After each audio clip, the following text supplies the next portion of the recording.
Morning বন্ধুরা, কেমন আছো তোমরা সবাই? আশা করি তোমরা সবাই ভালো আছো। আমিও খুব ভালো আছি। দেখো, তোমাদের কাছে একটা নিয়ে এলাম নতুন ইউনিক একটা রেসিপি। আজকে বানাবো দেখো ধনে পাতার চাটনি। আর ধনে পাতার চাটনি বানানোর জন্য কি কি লাগছে সেটা তোমাদের কাছে একটু ভালোভাবে দেখিয়ে নিচ্ছি। ধনে পাতা চাটনি বানানোর জন্য অবশ্যই লাগবে ধনে পাতা, আর তার সাথে দেখো আদা, রসুন, কাঁচা লঙ্কা, আর রয়েছে পাতিলেবু। তো এগুলো দিয়েই বানাবো আজকে ধনে পাতার চাটনি। তো তোমরা যদি ধনে পাতার চাটনি খেয়ে থাকো, একবার এইভাবে ধনে পাতার চাটনি বানিয়ে খেয়ে দেখো, তোমাদের মুখে লেগে থাকবে। এত সুন্দর এই ধনে পাতার চাটনিটা খেতে লাগে। তো তোমরা এই ধনে পাতার চাটনি খাওয়ার জন্য মানে যে কোনো ধরনের পকোড়া বলো, স্ন্যাক্স বলো, তার সাথে তো ভালো লাগেই, তার সাথে রুটি বলো, পরোটা বলো, এই সবের সাথেও মানে জাস্ট জমে যাবে। যে একটা রুটি খায় সে দুটো খাবে, মানে এরকম এত সুন্দর খেতে লাগে। আমি খেয়ে দেখে তারপর বলছি তোমাদের সাথে, ভিডিওটা তারপর শেয়ার করছি। দেখো, এখানে ধনেপাতা চাটনির জন্য অবশ্যই ধনেপাতাটা বেটে নেব। তোমরা চাইলে মিক্সিতেও কিন্তু পেস্ট করে নিতে পারো। আমি দেখো শিলের মধ্যেই পেস্ট করে নিচ্ছি, মানে ভালোভাবে বেটে নিচ্ছি। আগে ধনেপাতাটা দেখো ভালো করে একটু মিহি করে বেটে নিচ্ছি। আর যেহেতু ধনেপাতা চাটনি বানানোর জন্য ধনেপাতাটা তো অনেকটা পরিমাণেই লাগে, তো আমি শিলের মধ্যে অল্প অল্প করে দিয়ে দিয়ে বেটে নিচ্ছি। আর শিলের মধ্যে বাটলে অতটা ভালোভাবে মিহি হয় না। তোমরা অবশ্যই, তোমাদের কাছে যদি মিক্সি থাকে অবশ্যই মিক্সিতেই করে নিও, তাহলে আরও ভালো লাগবে, মানে সুন্দর মিহি একদম পেস্ট হবে। দেখো ধনেপাতাটা বাটা হয়ে গেছে কিছুটা। তো এটা একটা জায়গার মধ্যে আমি তুলে নিচ্ছি। তারপরে এখানে দেখো ধনেপাতা আছে, এগুলোও বেটে নেব আবার।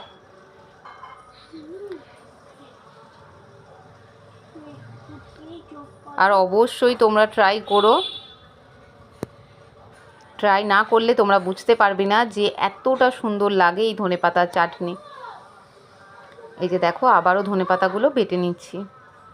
আর এর মধ্যেই দেখো আদা রসুনটাও দিয়ে দিলাম, এটাও এর সাথেই বেটে নেব।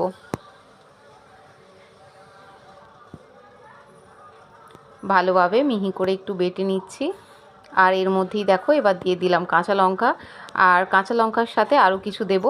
আর এখানে দেখো দিয়ে দিচ্ছি বিট লবণ, স্বাদ মতো বিট লবণ দিয়ে দিলেই হবে।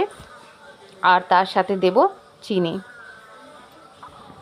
বিট লবণটাই তোমরা ইউজ করবে। বিট লবণটা দিলে আরও সুন্দর একটা যে চাটনির একটা সেন্ট, সেই সেন্টটা বিট লবণ থেকে আসে, খুব ভালো লাগে। তো এমনি নুনের থেকে আমার মনে হয় বিট লবণটা দিলেই বেশি ভালো হবে।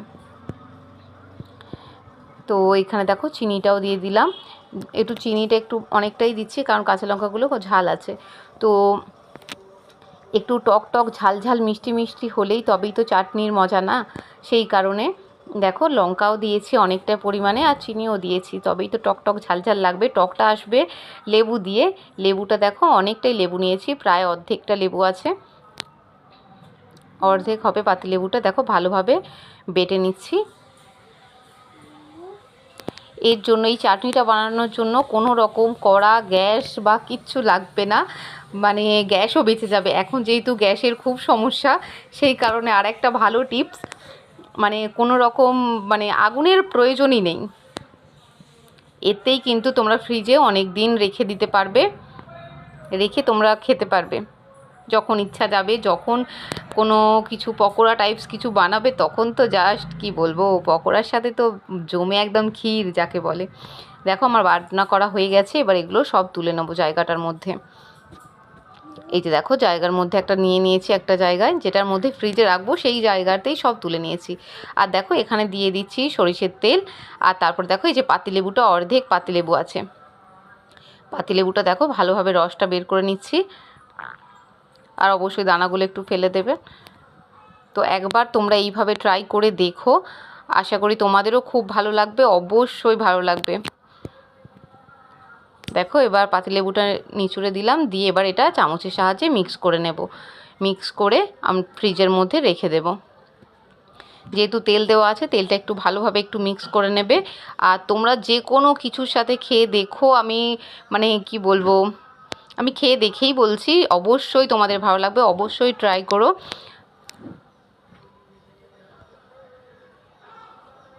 এই যে দেখো মিক্স করা আমার হয়ে গেছে। আর আজকের ভিডিওটা এখান পর্যন্তই।